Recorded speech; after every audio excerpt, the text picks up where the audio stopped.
नमस्कार दोस्तों, आपके अपने YouTube चैनल DS मास्टर 1.0 में स्वागत है। दोस्तों आज हम लोग हिंदी विषय के शब्द पर चर्चा करने जा रहे हैं। शब्द का यहाँ हम लोग एक सामान्य परिचय समझेंगे कि शब्द किसे कहते हैं, शब्द को किस तरह से वर्गीकृत किया गया है और शब्द कितने होते हैं, किसके आधार पर कितने होते हैं, इन्हीं सब बातों को पर हम चर्चा करेंगे।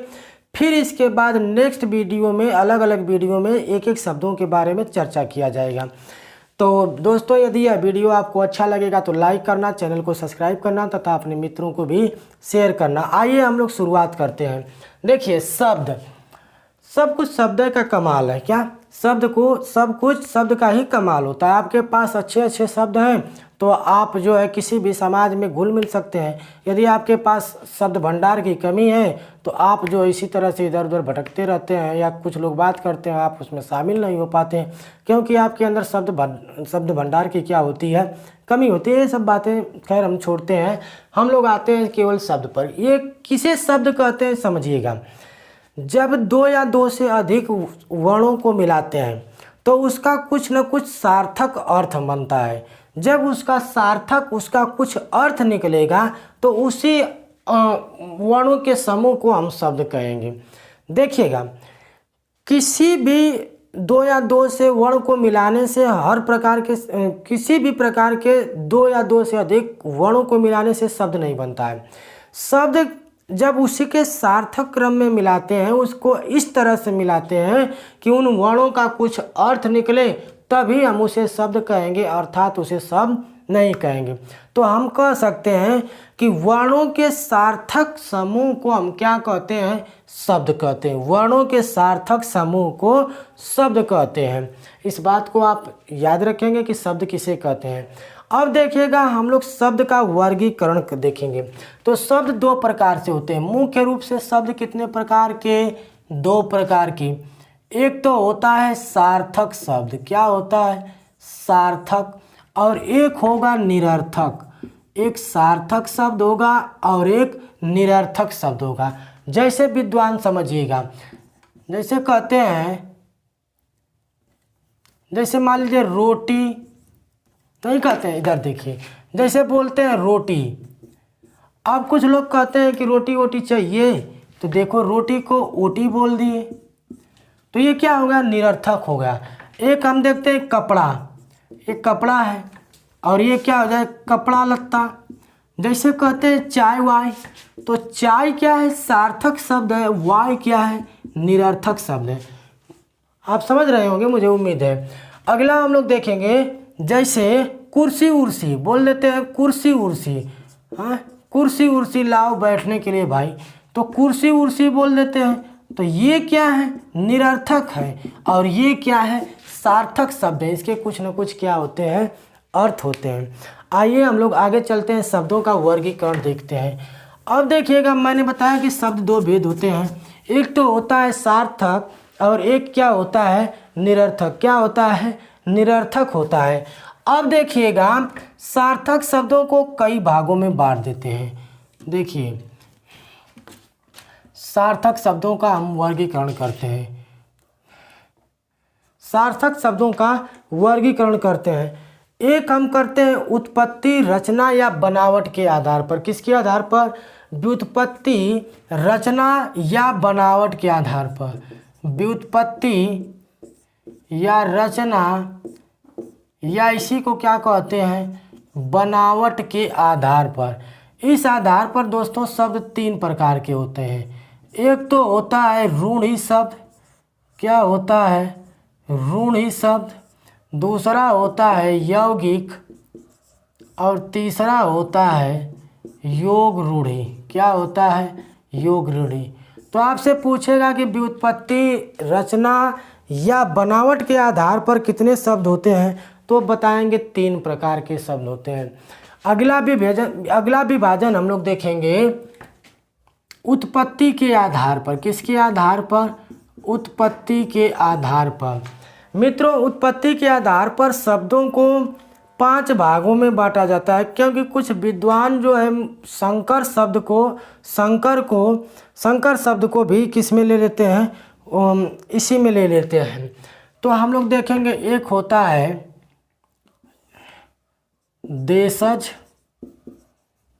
दूसरा देखेंगे विदेशज, विदेशज, तीसरा देखेंगे तद्भव और चौथा देखेंगे तत्सम, तत्सम,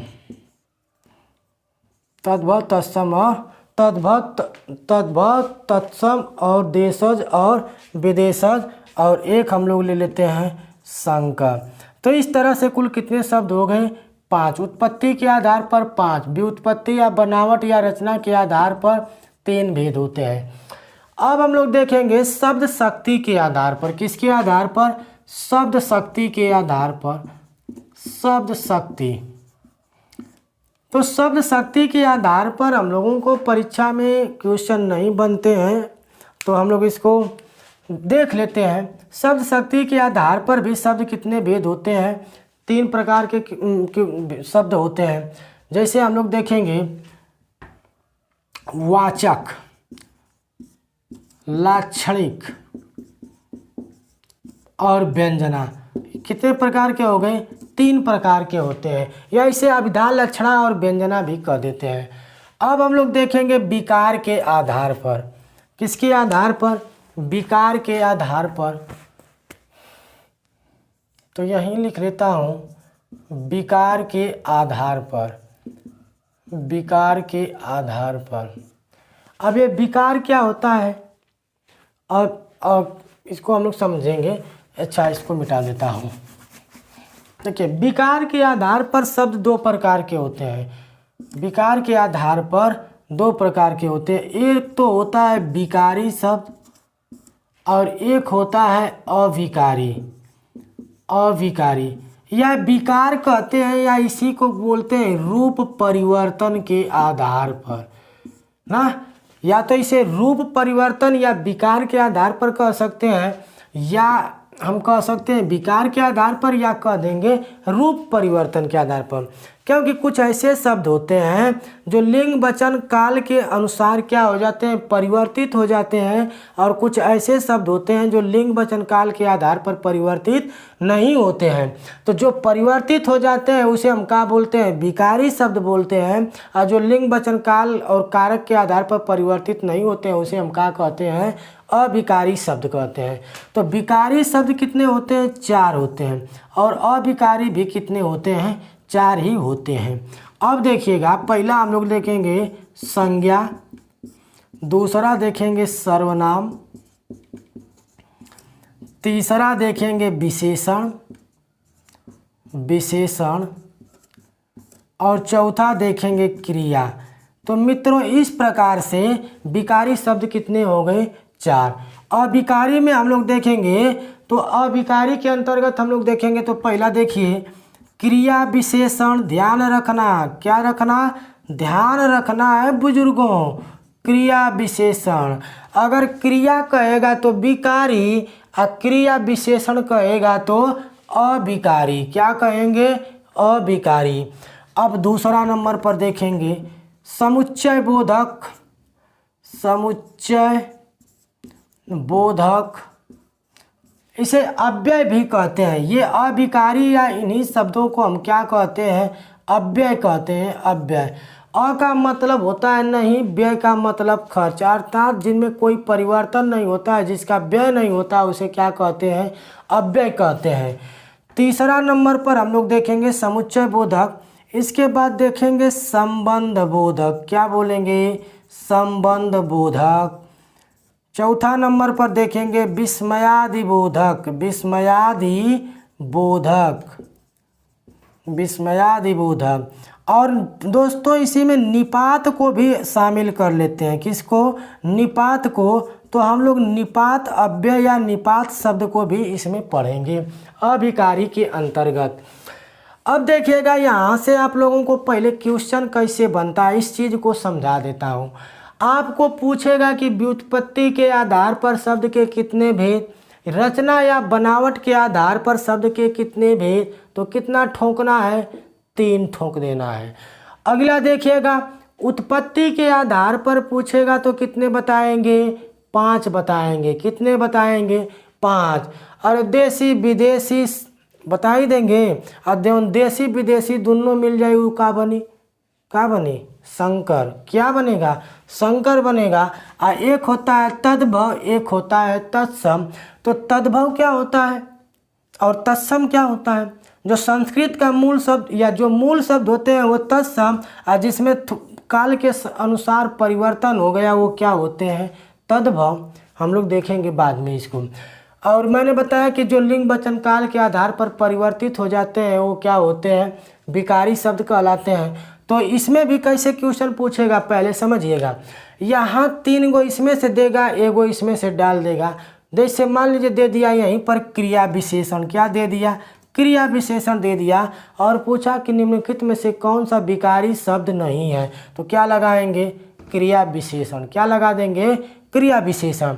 मित्रों तो यहाँ से ये सामान्य रूप से क्वेश्चन कैसे पूछता है मैंने बता दिया। अब इसके अंदर जाके हम लोग पढ़ेंगे और वहाँ पढ़ेंगे और समझेंगे कि परीक्षा में कैसे क्वेश्चन आता है। क्योंकि हमें पढ़ने के साथ साथ ये भी पता होना चाहिए कि हमारे एग्ज़ाम में बनने वाले क्वेश्चन कैसे हैं। हम जिस एग्ज़ाम की तैयारी कर रहे हैं उस एग्ज़ाम में क्वेश्चन कैसे बनता है। तो इसके लिए आप लोगों को अपने से भी कुछ मेहनत करना है और प्रीवियस ईयर के पेपरों को अच्छे से आप देखेंगे तो आपको समझ में आएगा कि कैसे क्वेश्चन बनते हैं। तो अगले वीडियो में दोस्तों हम इस व्युत्पत्ति या रचना के आधार पर शब्दों को देखेंगे, रूप परिवर्तन के या विकार के आधार पर देखेंगे। ये चीज़ें आप लोगों को प्रैक्टिस करने की हैं। इसमें थोड़ा बहुत हम बता देंगे कि आपको कैसे देखना है, कुछ प्रमुख शब्दों को बता देंगे। तो हम लोग मिलते हैं एक नए वीडियो के साथ, तब तक के लिए नमस्कार, जय हिंद। यदि यह वीडियो आपको अच्छा लगेगा तो लाइक और सब्सक्राइब तथा दोस्तों को भी शेयर करिएगा। ठीक है दोस्तों, नमस्कार।